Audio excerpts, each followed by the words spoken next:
Good evening.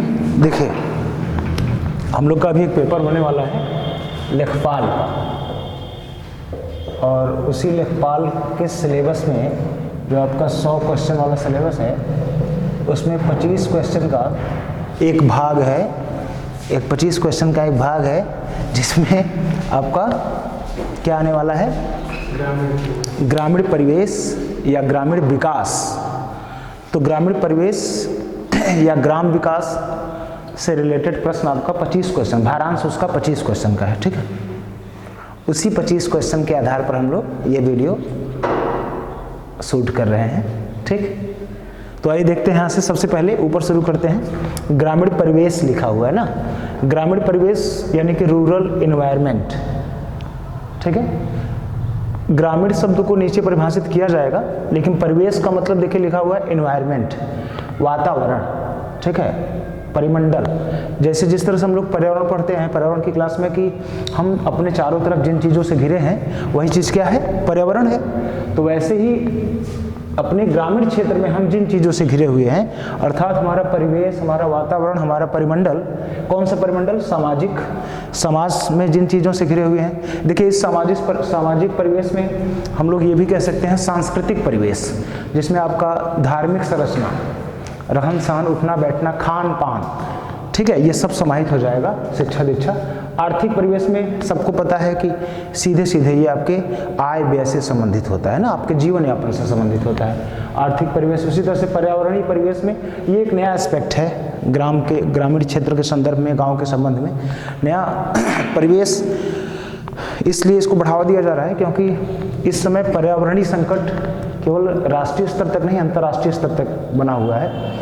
तो इसको सीधे सीधे समाहित किया करके इस पे समझ के हिसाब से फिर इसको आगे बढ़ाने की बात है। इस कार्यक्रम में आप समझ पाते हैं कि बहुत बड़े पैमाने पे काम हो रहा है इसको छोटे लेवल पर, जिसे हम लोग कहते हैं सोशल फॉरेस्ट्री, है ना, सामाजिक वानिकी के लेवल पर जो ग्राम समाज की जमीन पर चीज़ों किया जाता है। तो पर्यावरणीय परिवेश और उसके बाद राजनैतिक परिवेश। देखिए, ये अगर हम लोग चाहें तो यहाँ ना बोलें, लेकिन आप इसके बिना सही मायने में गांव का विकास या ग्राम विकास नहीं कर सकते, क्योंकि ऐसा माना जाता है कि जहां से नीतियां बनाई जाती हैं, जहां से नियम बनाए जाते हैं, यदि उसमें आपकी भागीदारी है तभी आपके मुद्दों को, आपकी समस्याओं को वहां उठाया जा सकता है।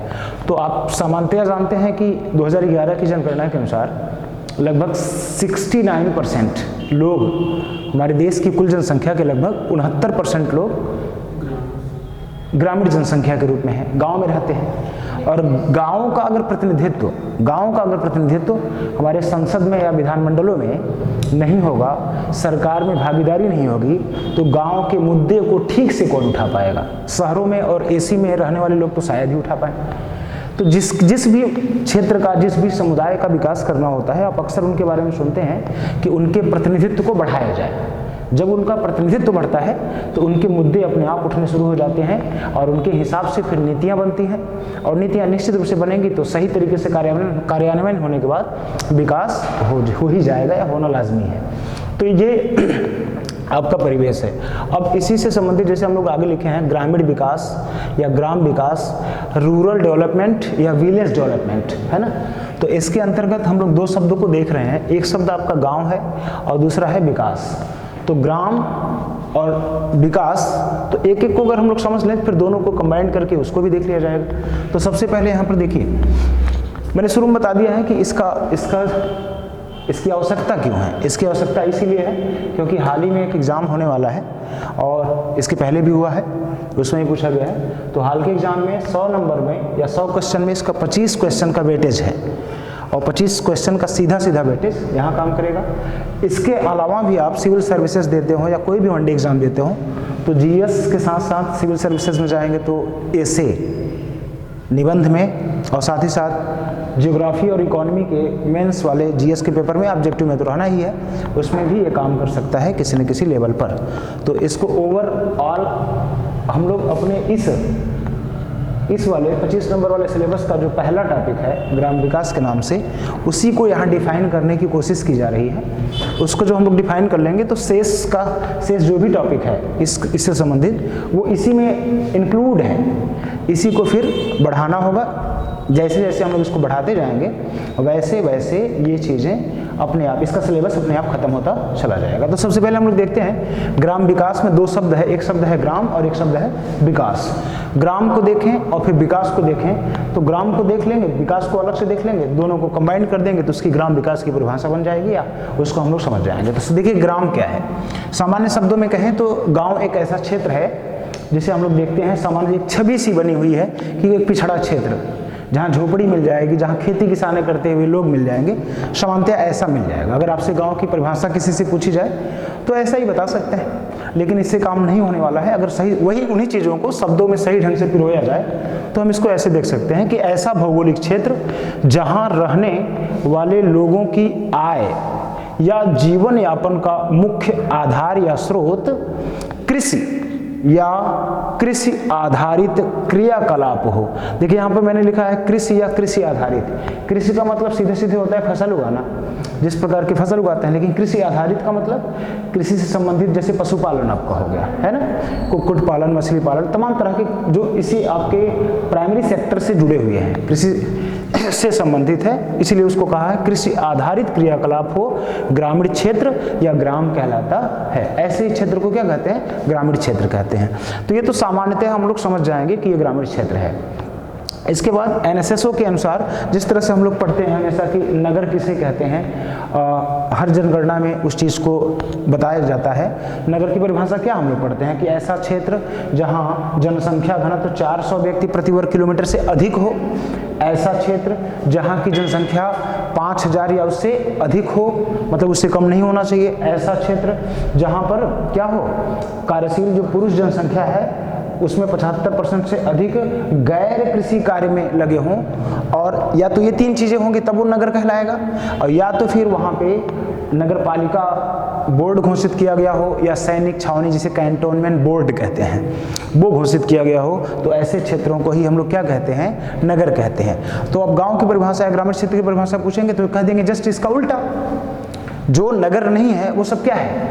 गांव या ग्रामीण क्षेत्र है। तो सामान्यतः एनएसएसओ ने बताया है कि ग्रामीण गांव या ग्रामीण क्षेत्र की परिभाषा देते हुए उसने कहा, एनएसएसओ का मतलब सबको पता है, नेशनल सैंपल सर्वे ऑर्गेनाइजेशन, ठीक है। इसके बारे में आप पढ़ेंगे, समाप्त हो चुका है, मर्ज किया जा चुका है, ठीक है। इसमें देखिए लिखा है, सबसे पहला पॉइंट लिखा है कि जनसंख्या घनत्व कितना होना चाहिए? 400 व्यक्ति प्रति वर्ग किलोमीटर से कम होना चाहिए। दूसरे पॉइंट इसमें बताया गया है कि वहां पर नगर पालिका या कोई सैन्य छावनी जैसा कोई घोषित न किया गया हो। तीसरे नंबर पर इसमें बताया गया है कि कार्यशील पुरुष, यहाँ देखिए कार्यशील जनसंख्या नहीं लिखा है, कार्यशील पुरुष लिखा है। इसका मतलब आज भी है कि महिलाओं के आर्थिक आधार को यहाँ मान्य नहीं किया गया है। तो कार्यशील पुरुष जनसंख्या का 75% से अधिक लोग कृषि में लगे हों या कृषि से संबंधित कार्यों में लगे हों, ऐसे क्रियाकलाप करते हों, अपनी भाषा में हम लोग कहें तो खेती किसानी करते हों, खेती बाड़ी करते हों, तो वो आपके ऐसे ही क्षेत्रों को क्या कहा जाएगा?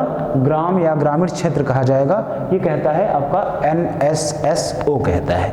तो जब आपने गाँव को जान लिया कि ये गाँव है, तो दूसरी तरफ हम लोग देखते हैं विकास क्या है।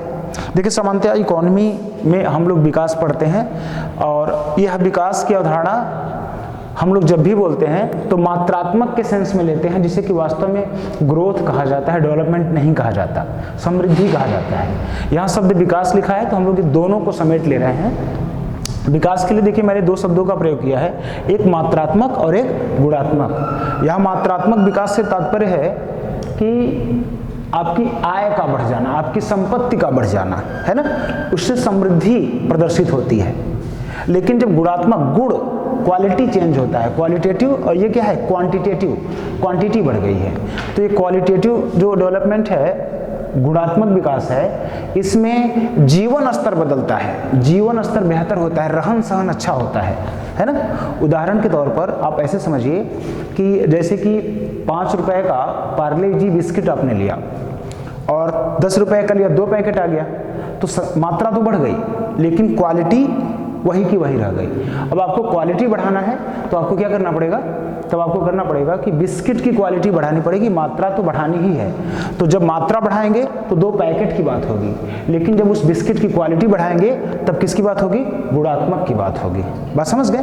तो इन दोनों चीजों को जब सम्मिलित करेंगे, अर्थात ग्रामीण क्षेत्र के लोगों की आय भी बढ़नी चाहिए और साथ ही साथ उनके जीवन स्तर में भी सकारात्मक बदलाव या फिर कह सकते हैं कि उन्नति होनी चाहिए। तो सीधा सा संबंध है कि जब उनकी आय बढ़ेगी तो निश्चित रूप से रहन सहन में तब्दीली आएगी। लेकिन आप जानते हैं कि गांव का आय, गांव के लोगों की आय उस अनुपात में तो नहीं बढ़ रहा है या नहीं बढ़ा है अभी तक। इसलिए सरकार अपने स्तर से आय बढ़ाने के साथ साथ जीवन स्तर को भी बदलने के लिए प्रयास करती है।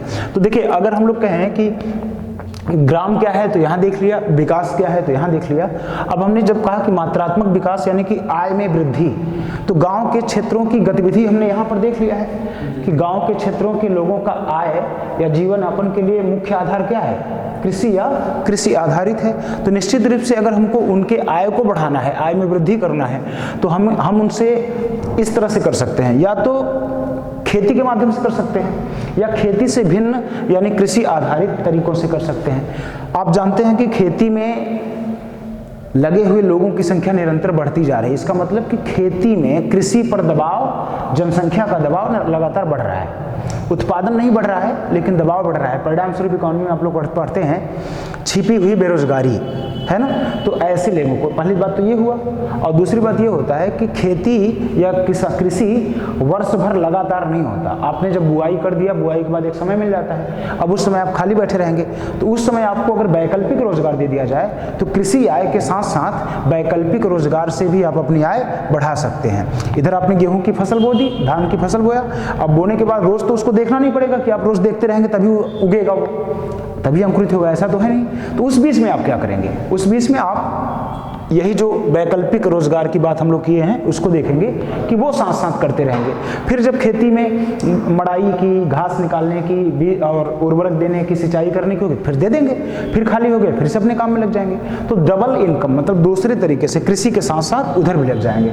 उसका परिणाम क्या होगा कि कृषि पर जो जन दबाव बढ़ा है, लोगों का दबाव बढ़ गया है, ज़्यादा से ज़्यादा जरूरत है 2 लोगों की और लगा है पूरा परिवार, तो जो छिपी हुई बेरोजगारी है उससे निजात मिल जाएगी और प्लस अन्य विकल्प अगर उपलब्ध हो जाएगा गैर कृषि कार्यों में, जैसे कि पशुपालन करना शुरू कर दिए हैं, तो पशुपालन तो हमेशा कर सकते हैं, करते रहेंगे। खेती किसानी से जो उसका बाई प्रोडक्ट है, भूसा, पुआल, उसके लिए खाद्य सामग्री हो गया, और साथ ही साथ कुक्कुट पालन समझते हैं आप लोग, मुर्गी पालन, है ना। तो ये वाली धंधा ये भी कर रहे हैं, मछली का पालन कर रहे हैं। मनरेगा के तहत देखिए जो काम मिलता है, जब आप खेती किसानी से फ्री हो जाते हैं, खेती किसानी का सीजन नहीं रहता है, उस समय आप बेरोजगार रहते हैं, तो ऐसे लोगों के लिए मनरेगा में काम करने का अवसर मिल जाता है, तो एक रोजगार एक प्रकार समझिए वहाँ भी मिल जाता है। साथ ही साथ देखिए कुटीर उद्योग लगा हुआ है। कुटीर उद्योग का मतलब छोटे छोटे घरेलू उद्योग, कुटीर, घर के सदस्यों से मिलकर छोटे छोटे उद्योगों को लगाकर आप अपने वैकल्पिक आय को बढ़ाकर कृषि आय में, जब दोनों प्रकार की आय मिल जाएगी तो निश्चित रूप से आपकी आय में वृद्धि हो जाएगी, आय में वृद्धि हो जाएगी। तो एक तो ये तरीका हो गया। दूसरी तरफ से हम लोगों ने लिखा है कि कृषिगत सुधार करके, जब कृषिगत आय होगा तो कृषि में सुधार करना पड़ेगा। तो आपको ये समझना होगा कि कृषि में किन किन चीज़ों की आवश्यकता होती है और कहाँ कहाँ समस्याएं हैं और कैसे इनकम बढ़ाया जाए। तो सबसे बड़ी समस्या भूमि से संबंधित है ना, जिसे हम लोग लैंड रिफॉर्म कहते हैं, और आपके सिलेबस में सीधे सीधे लिखा हुआ है भूमि सुधार, ये सीधे इसमें लिखा हुआ है। भूमि सुधार भी कई तरीके से है। भूमि को हम एक तो देख सकते हैं कि जोत के आकार से संबंध में, दूसरा मृदा के संबंध में देख सकते हैं। जब जोत के आकार चीज़ों को देखते हैं तो उसके लिए 2 चीज़ें बहुत विख्यात रही हैं। एक जिसे हम लोग कहते हैं सीलिंग कानून, जिसे कहते हैं हदबंदी, और दूसरे को हम लोग कहते हैं चकबंदी। तो चकबंदी और हदबंदी जैसी भूमि सुधार बहुत बड़ा सुधार है, आज़ादी के बाद हम लोगों ने इसको किया था। इसके अलावा भूमि से ही रिलेटेड आपकी मृदा है, तो मृदा सुधार के लिए राज्य सरकार के स्तर पर, केंद्र सरकार के स्तर पर अनेक, जैसे मृदा स्वास्थ्य कार्ड, सॉइल हेल्थ कार्ड और ऐसे अन्य विशेष प्रकार की योजनाएं चली हैं। तो अगर भूमि सुधार कर लिया जाए तो निश्चित रूप से उत्पादन बढ़ जाएगा। अगर बीज अच्छा डेवलप कर लिया जाए, जिसे हम लोग HYV कहते हैं। हाई यील्डिंग वैरायटीज जो बीज होते हैं, संकर बीज होते हैं, अधिक उत्पादन देने वाले बीज होते हैं, उनका प्रयोग करना शुरू कर दें तो निश्चित रूप से उत्पादन बढ़ेगा, तो आय बढ़ जाएगी हम लोग की। साथ ही साथ उर्वरक और कीटनाशक, इसलिए देखा होगा इसमें कि उर्वरक से हमारी मृदा नष्ट भी ना हो और उत्पादन भी बढ़ जाए। इसके लिए तमाम तरह के देखिए, एक शब्द होता है खाद, एक शब्द होता है उर्वरक। जब हम लोग बायो फर्टिलाइजर की बात करते हैं तो उसी को हिंदी में खाद कह सकते हैं, हम लोग मैन्योर बोलते हैं अंग्रेजी में। और जब हम लोग फर्टिलाइजर की बात करते हैं तो वही है उर्वरक, जिसे रासायनिक खाद कहते हैं। रसायनों से मिलकर जब बनाया जाता है तो वो क्या है, उर्वरक है। तो उर्वरक में भी आप देखते हैं, जैसे सुना होगा भी हाल के कई वर्षों में चर्चा में रहा है नीम कोटेड यूरिया। पिछले साल 2 साल में आपने चर्चा सुन रखा होगा, नीम कोटेड यूरिया। तो इस प्रकार के उर्वरक का प्रयोग करें जिससे कि हमारी फसल में पैदावार बढ़ जाए और मृदा भी नष्ट न हो, उसकी उर्वरता भी बनी रहे। साथ ही साथ कीटनाशक का प्रयोग भी इसी तरीके से, जैसे आप बताएं कि जैविक खाद का प्रयोग कीजिए ताकि मृदा की उर्वरता बनी रहे, उत्पादन। इसी तरीके से सबसे बड़ा काम है कि उत्पादन आपने कर लिया है सब करके, लेकिन उस उत्पादन का उचित दाम कैसे मिले। उचित दाम जब मिलेगा, आपने बहुत अच्छा उत्पादन तो कर लिया, मान लेते हैं पिछले साल 10 कुंटल किया था, इस बार 20 कुंटल कर लिया, लेकिन अगर उसका सही कीमत नहीं मिलेगा तो आपकी आय कैसे बढ़ेगी। उसके लिए सबसे बड़ा आवश्यक तत्व तो इसके लिए कौन सा है, विपणन, मार्केटिंग। मार्केटिंग बहुत अच्छा होना चाहिए। मार्केटिंग और भंडारण अगर सही हो जाएगा तो निश्चित रूप से किसानों की आय बढ़ जाएगी। तो इसी मार्केटिंग को लेकर अभी देखिए भारत सरकार द्वारा 3 कृषि कानून बनाए गए थे और विवाद होने पर वापस लेना पड़ा। उसमें क्या कमियां हैं, क्या अच्छाइयां हैं, किसी समय देखिएगा उसको आप लोग। तो ये सब अगर चीज़ों को सुधार कर लें तो निश्चित रूप से हमारी आय बढ़ जाएगी और इसके साथ साथ वैकल्पिक रोजगार की भी व्यवस्था कर लें तो गाँव के क्षेत्र, गाँव के लोगों का, ग्रामीण क्षेत्र का आय बढ़ेगा। और जब आय बढ़ जाएगा तो निश्चित रूप से लाइफस्टाइल अपने आप वो भी अपने स्तर से बदलना शुरू कर लें। बाकी सरकार अपने स्तर से तो प्रयास कर ही रही है। जब तक किसानों के पास, गांव के लोगों के पास उचित इनकम, उचित आय नहीं है, पर्याप्त आय नहीं है, तब तक उनकी न्यूनतम आवश्यकताएं जो होती हैं, उन न्यूनतम आवश्यकताओं को पूरा करने के लिए सरकार अपने स्तर से उन बेसिक नीड्स को, मिनिमम नीड्स को विभिन्न योजनाओं, विभिन्न कार्यक्रमों को चलाकर उसे पूरा करती है। और उसी को हम लोग गुणात्मक विकास के तौर पर देख सकते हैं। उनका जीवन, उनका रहन सहन बदलने के लिए, उनके जीवन रहन सहन में उन्नति लाने के लिए सरकार ग्रामीण आवास, आप अक्सर सुनते रहते हैं प्रधानमंत्री आवास योजना, पहले इंदिरा आवास योजना, आज उसका हम लोग प्रधानमंत्री आवास योजना ग्रामीण अलग, शहरी अलग के नाम से देख ही रहे हैं। भोजन के लिए आप देखते हैं जो पीडीएस सिस्टम है, सार्वजनिक वितरण प्रणाली के माध्यम से वर्तमान में तो आप देख ही रहे हैं किस तरह से मिल रहा है तेजी से। इसके बाद भोजन के साथ साथ पोषण युक्त भोजन होना चाहिए। सरकार दाल भी पीडीएस में प्रोवाइड करने लगी, आयोडीन, नमक आदि का व्यवस्था करने लगी है। इससे आपका पोषण स्तर भी सुधरेगा और तमाम तरीके, जैसे आंगनबाड़ी केंद्र चलाए जाते हैं बच्चों के पोषण आदि के लिए। इसी तरह से पेयजल के लिए इस समय स्वजल धारा और जल से संबंधित आप देख रहे हैं ना, जल नल योजना जगह जगह कई राज्यों में चल रही है, जिससे कि क्या हो, पेयजल की आपूर्ति, शुद्ध पेयजल की आपूर्ति हो जाए। इसी तरीके से सड़क तो सबको पता है, प्रधानमंत्री ग्राम सड़क योजना, ऐसी सड़कों से, 12मासी सड़कों से मुख्य सड़क से जोड़ना।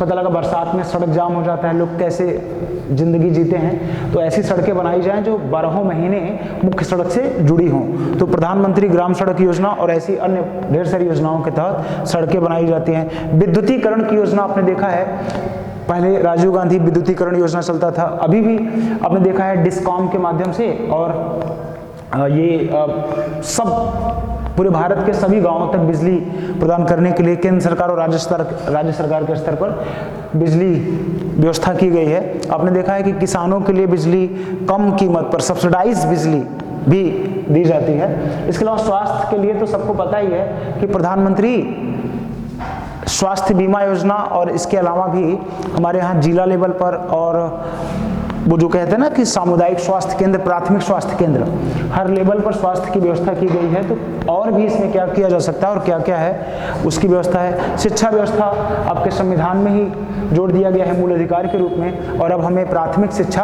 पूरी तरह से निःशुल्क दी जाती है। प्राथमिक और मिडिल भी कह सकते हैं, कक्षा 8 तक दिया जाता है ना, 14 वर्ष की आयु तक सभी बच्चों को निःशुल्क शिक्षा देने की व्यवस्था की गई। बाकी और इसमें क्या क्या योजनाएं हैं कि उस शिक्षा को उन्नत किया जाए, और क्या है नई शिक्षा नीति के माध्यम से। बाकी स्वच्छता एक नया आयाम जुड़ गया है इस समय 2014 से, 2 अक्टूबर 2014 से स्वच्छता पर विशेष ध्यान दिया जा रहा है, क्योंकि स्वच्छता बहुत सारी चीज़ों के लिए आवश्यक हो गया है, क्योंकि स्वच्छता से आपके स्वास्थ्य के साथ साथ रहन सहन में भारी बदलाव लाएगा। जब आप स्वच्छता से स्वच्छ जीवन यापन करेंगे तो निश्चित रूप से स्वास्थ्य पर अनुकूल असर पड़ेगा, और स्वास्थ्य पर अनुकूल असर पड़ेगा तो ऐसे बिना वजह के पैसे जो खर्च करते हैं स्वास्थ्य पर, उससे बचे रहेंगे, तो आपकी इनकम बचेगी, और साथ ही साथ स्वच्छ वातावरण आपके शरीर और मन मस्तिष्क दोनों को स्वच्छ करेगा, तो निश्चित रूप से आप कुछ नया करने के लिए सोच पाएंगे। तो सीधी सी बात है, ऐसे और भी बहुत सारी चीज़ें हैं जिसके माध्यम से आपके जीवन स्तर को क्या किया जा सकता है, उन्नत किया जा सकता है। आपकी उन्नति होगी, आपके जीवन में सकारात्मक बदलाव होगा,